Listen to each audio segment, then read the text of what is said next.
Oluguudo lwa Mawanda Road ze zimu ku nguudo omukaaga ze twasazeewo zigenda okukolebwa mu Road Fund.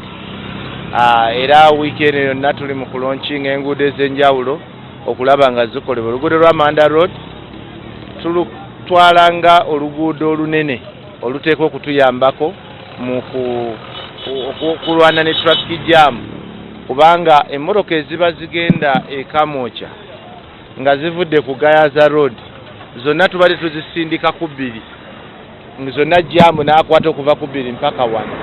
Olw'okuba Mawanda Road yonna abadde simulamu bulungi, kati twasazeewo Mawanda Road akolebwe, agenda kugaziizibwa bulungi, agenda kukolebwa emyala side ne side, ate emyala nga mizimbe abantu bayite kungulu ku myala, ate nga tubasitudde bo tebatambula na mmotoka. Project eno teriimu compensation, temuli compensation.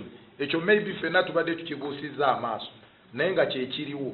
Bino bintu byakuyambagana nti nga meya bw'ayogedde bwe mugigoba eno waliwo abagirinze abagyetaaga ennyo. Enguudo mu Kawempe nnyingi ezitannakolebwa ne bwe tuba tukola enguudo tusinziira ku nsonga 2. Esookera ddala twagala decongestion, okulaba nga tujja jaamu ku main roads, abantu mubeere nga mutambulira mu budde bwe mwagala okutambula. Oba singa enkuba etandika okutonnya essaawa zino ojja kulaba ekizibu nnyo eky'amaanyi.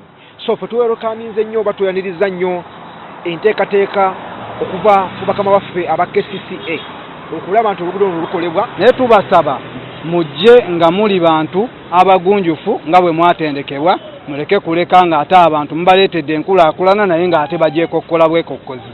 Muzze ku kitundu nga ebitundu ebimu oba ebifo ebimu abatuuze be baatuyamba ne batuwa amataka ago.